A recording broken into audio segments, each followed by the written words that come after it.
just a couple of things to maybe backtracking a little bit. So I know that last week when I was doing the cutting demo for your ring, I was doing it kind of, I guess, like the traditional way of like figuring out how much length you need based on the measurements of your silver wire, plugging that into the little ring gauge calculator to figure out how much length you need, and then using the cut pliers, the red ones, to cut the wire, maybe just giving yourself a little bit extra than what you think you need, just because you know that you need to like file the edges. And then Sonia was saying, oh, you can do this other method of using the jeweler's saw to get the same exact cut on both ends, thereby shortening the prep time. Hey, Sai, you want to come over here, please, so that you can participate in the demo? So I didn't, the tricky part to this is that you kind of need to figure out how much length of wire you need, plus budget a little bit extra, because when you do the cut, I don't have the bench pin set up or anything, but when you do the cut, you're basically drawing the jeweler's saw over the wire where it overlaps one another. So if you can see here, I've circled the silver wire, and can you see that for like this portion, the silver wire is overlapping? Do you need to clamp them together, because when you just it's both? You may need to. I haven't taken it as far as actually doing it, but yeah, I would suspect that you need to secure it on the bench pin, and then when you drag the saw across, you're going across both ends of the wire. So you end up trimming off a little bit. So of course you can't factor that little bit that you're trimming off into the length of the wire. The measurement needs to start from where you're sawing it, okay? So try that. If getting your ends to meet up is really challenging, there's a little bit more math involved perhaps, but if you can draw the knife or the saw across to both ends of the silver, that can help you get like the exact same cut. It might make it easier to do it on top of each other instead of next to each other. Yeah, sure. Like there are different ways to achieve the same ends. My only thought with stacking the silver like that is that It's like it can shift. When you're sawing across both surfaces, Mm-hmm. you're drawing the blade through the metal at the same time. Okay. Does that make sense? So Mhm. like, I think you're It's gonna, also like a circumference thing, like it might be slightly different. yeah, good point. So, I mean, my instinct, I didn't watch the video that Sonia was talking about, but I'm just like, in thinking about what she was saying, thought, okay, if you line up the silver band like this and draw the saw through it at the same time, that should achieve the same end. Any questions about that? So like if you haven't sawn your metal yet, you can try that approach. If you're moving on to ring number 2, maybe try a different approach and just see which one you like better, which one gives you more accurate results, which one is less time sanding and filing, right? Okay, so before I show you stamping, I want to talk to you about how I approached soldering the ring a little bit differently yesterday than what I demonstrated last week. So just to reiterate that when you are prepping your silver wire, you've cut the silver, and now you're ready to solder. I want to remind everyone and reiterate that, like, just bringing the two ends so they meet like my fingers is not quite enough, because you'll probably notice that it's very easy for the silver to just kind of live in this slight gap situation where you have like the tiniest little bit of daylight between the two ends that you're supposed to solder. So how do you get rid of that? You use the pliers, because it's probably going to be too difficult to do with your fingers, just depending on how thick the wire you're working with is. But the way around that is to overbend kind of top and bottom, right? So you overbend the ends so that they're not just meeting, that they're overlapping. So you do that once, kind of going over the top, and then again underneath. And so that when you get them to line up, they're not just kind of hanging out next to each other, they're actually pushing against one another, okay? So that's key number one to trying to get the two ends to stay put. They should have tension against one another. Even though I did that with my ring, the heat of the torch moved those ends apart slightly. And so that was issue number one, and I think a lot of you all have been experiencing that. So kind of overcompensating how much pressure they put against each other is the way to get them from pulling apart. I also switched to solder wire. Not that this is any different or any better than the Pallions, but I think the pieces of Pallion that Megan has so generously shared with all of you, those pieces are so tiny that it's not enough silver solder. So what I did was, and please make sure that this goes back in the baggie if you're cutting from this to try a slightly different approach, but I will. Is this still considered Pallion, or is it? No, it's okay. silver solder wire instead. So what I'm going to do is, don't cut from this end where I am bending the wire, just to show that it's, so one bend is easy, two bends is medium, and three bends is hard. Okay. So this is how we distinguish that this is hard silver solder and not medium or soft, is the three bends in the other end. So what I did was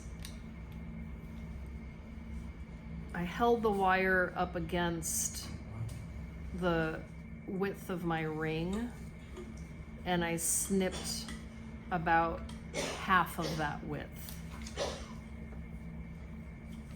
See, it's not like you need a ton, but the piece that I cut, I'll lay it out on a piece of paper so that you can look at it, and I bet that you will see that it looks a lot bigger than the little tiny pieces that we were working with last week. So when you're cutting wire like this, it's so easy to lose these tiny little bits. Place the wire in the palm of your hand and cover your fingers over it. Don't snip your skin, obviously, but snip the wire end, and it should have landed in the palm of your hand, okay? This is even a little bit bigger than what I need. I probably need like 2/3 of this, but just notice the size of this compared to like, oops, the little itty bitty pieces that we were working with last week, okay? All right. So that's number 2 of maybe setting up a little bit differently than than last week. Number one being make sure to do the over under thing just to get your two ends to snap together. This time work with bigger pieces of silver solder. And then when you get around to actually mounting this in your jeweler's hand, try it this way instead. So last time I mounted it so that it was like this and I was putting my silver solder on the top. Yesterday I did it like this.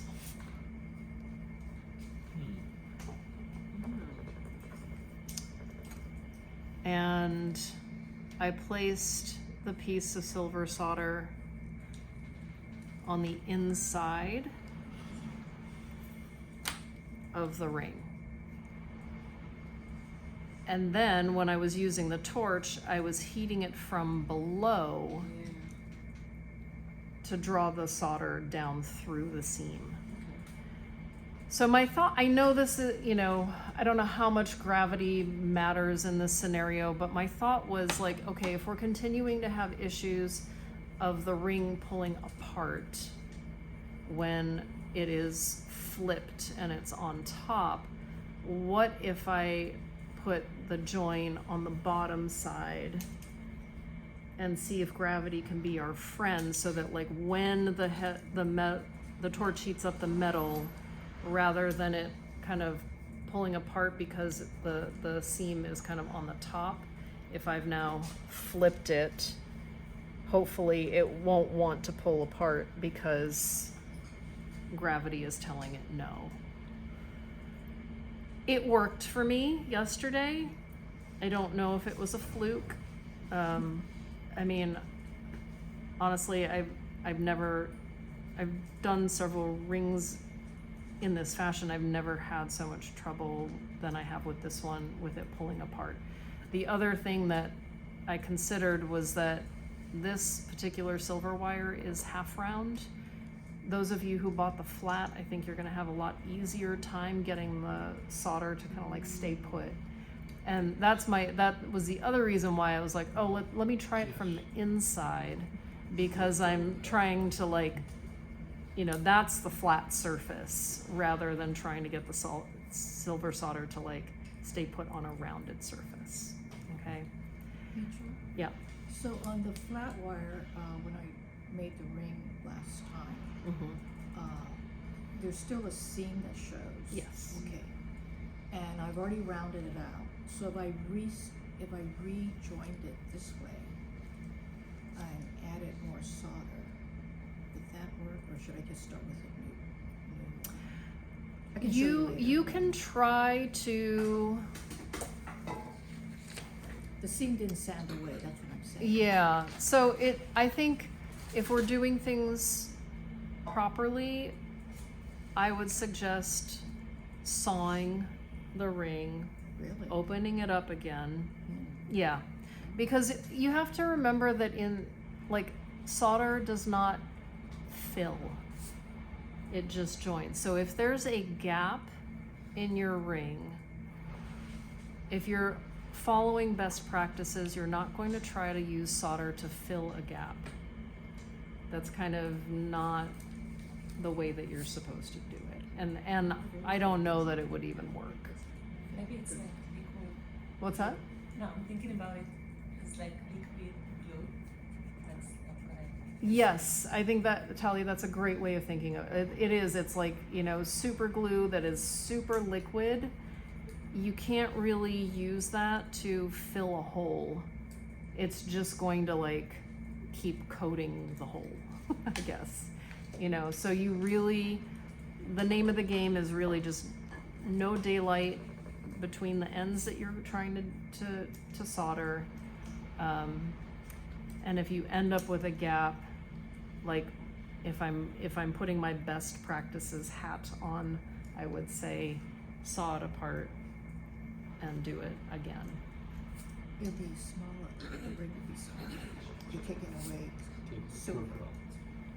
Yeah, potentially. I mean, but here's the thing, when you're malleting on the mandrel, you can stretch the metal again. Oh, okay. Is the goal to not have a seam? I mean, it should be as minimal as possible. Just because you see a seam doesn't mean that you can't sand it away. But if you didn't use enough solder, my suggestion would be to cut it apart and start over. Question over there? Ask it, because I like the whispering, you know, but it's a valid, you know.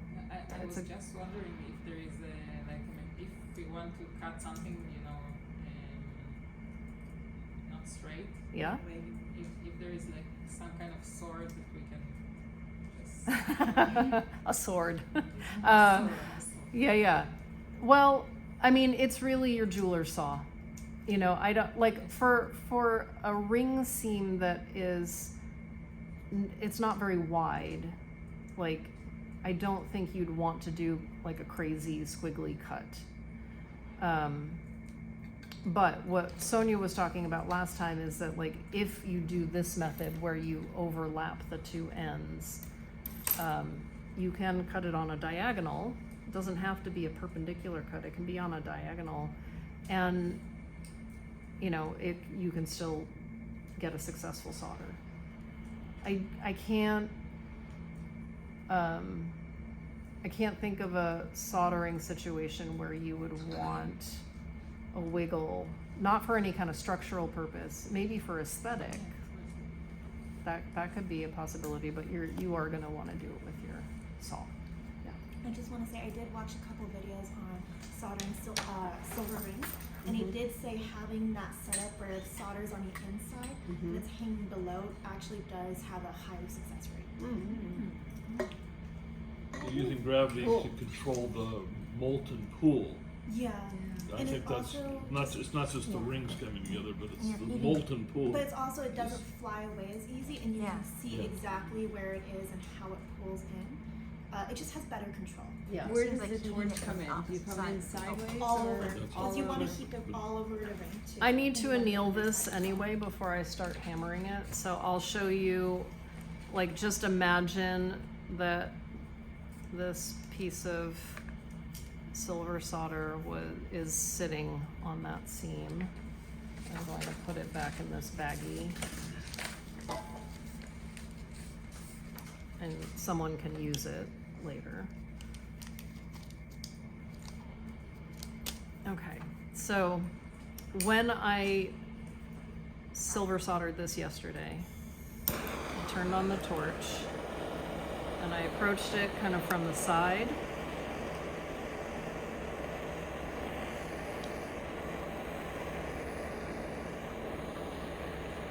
And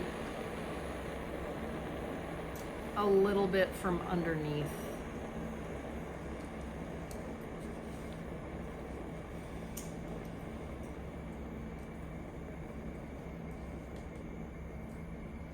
And I'm about to lose my butane here.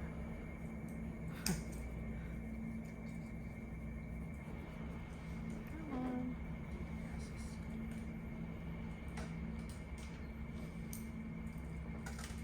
So that was my approach. Okay, so you're coming at it, remember, slow approach, so hopefully your solder doesn't blow around. And then I'm concentrating the heat kind of on the lower portion of the ring. And then quench. And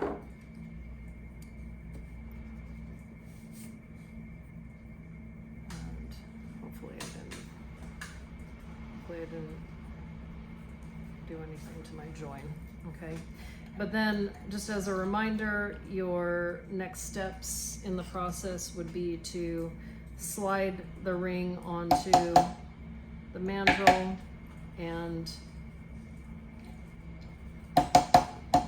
You're using a rawhide mallet or a rubber mallet, and just turn the ring on the mandrel. That's what's going to start getting it into the round.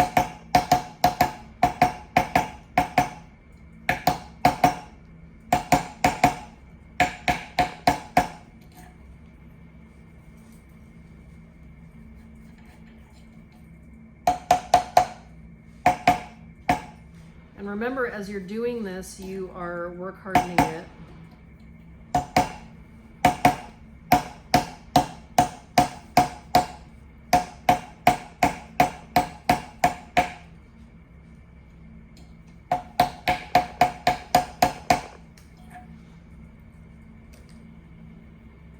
And I think it's a good idea to try it on for good measure. Okay. So, a decent fit. And then you can switch to stamping. So, if you do your initial stamp and you realize, oh, it's not really taking, you may have work hardened it too much, and you can anneal it again before you stamp it. And you all looked up images of what you wanted to emulate in your stamped design. So use that as your guide. It's not something that you have to be married to, but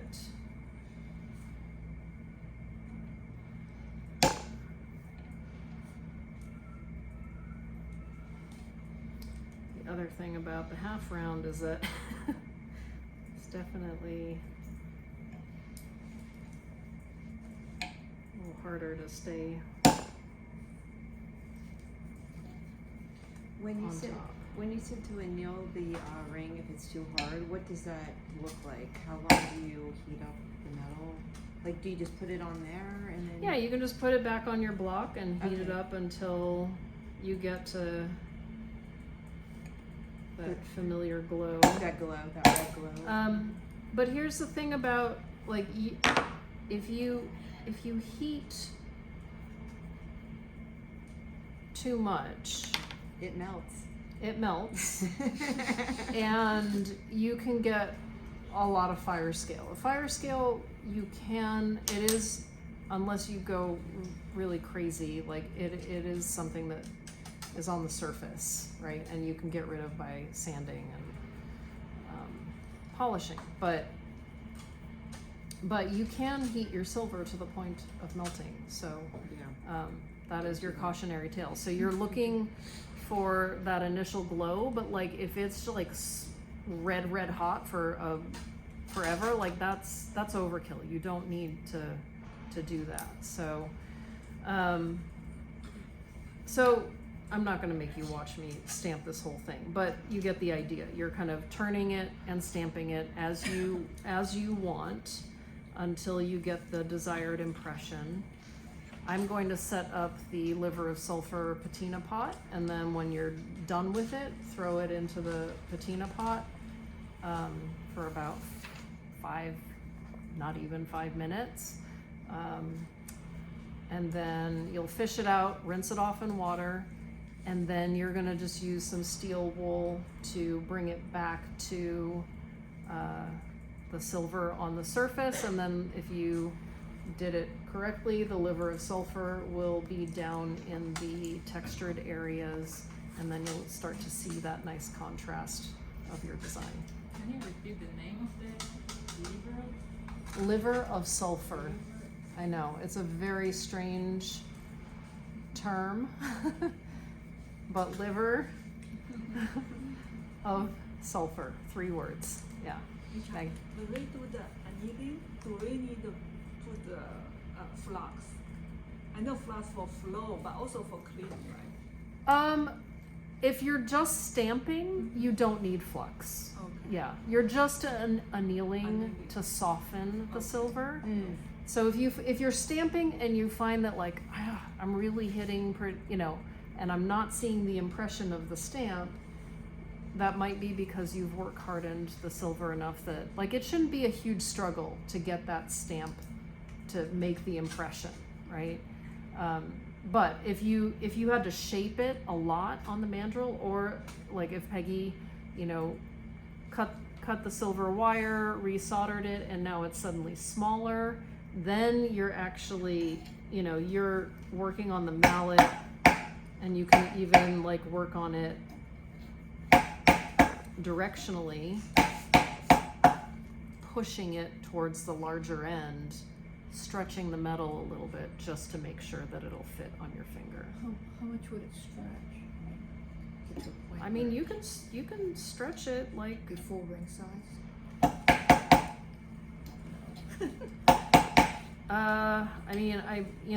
possibly if you worked at it long enough, but cutting your seam just to get rid of that first join is not going to make it smaller by a full ring size. So, but you can stretch the metal a fair amount. So especially if you're kind of, Can you lose the roundness of the ring? Like that half semi-dome, like by banging it, or will that stay? not if you're using the right mallet. Okay. So if you're using the rawhide mallet or the rubber mallet on the mandrel just to shape it and stretch Right. it should not, you should not distort The design. the half the roundness dome. or anything like that. Okay. Yeah. Good to know. Okay. Alright. So I'll pass this around if you want to look at the texture on the surface that I've started, but otherwise any other, Yeah, if you Questions? normally just stamp, if I wanted to do like some kind of mount making, like making dogs or any kind of mount, it's not by your stamps.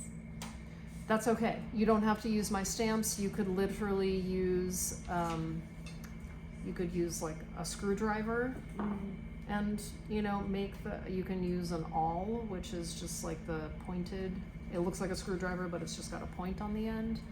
Got some ceramic tools, those little dot tools. Oh, cool. Yeah, anything. It doesn't matter to me. Like those stamps are just there for you Oh, great. to use, but you can texture the surface of your ring in a number of ways. Like you could,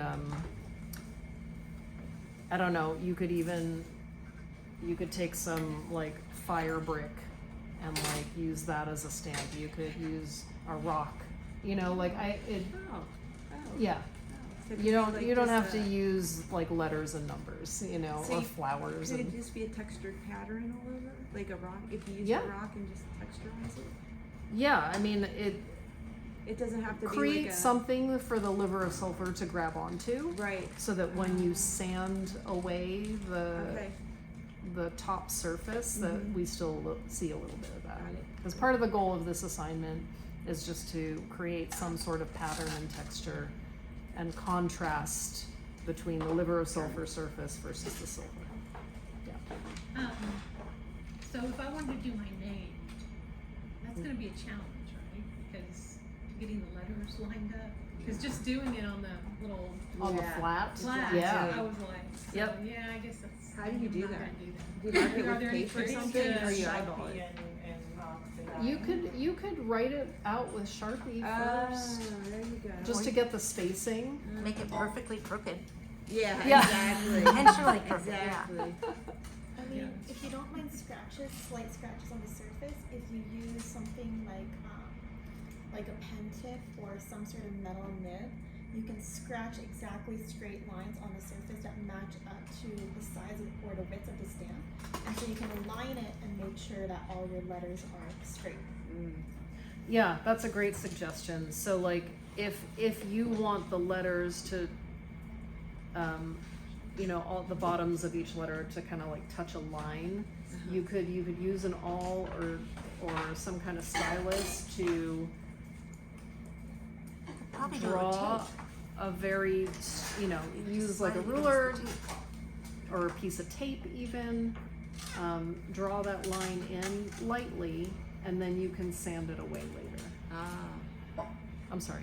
So with the tape, you might be able to just slide it till you feel it hit the edge of the tape. That too, yeah. Yeah. It's gonna take some Play. meticulousness, but I think it's doable. Or just embrace the serendipity of how the letters land, It doesn't have to be, oh, who's bringing cookies? I think it's Wait, no, maybe not. Is that you, Lisa? I think so. Oh, Oh. thank you so much. All right, any other questions before I set you loose? Okay. I wish you success today. Yeah, me too. That's my bag.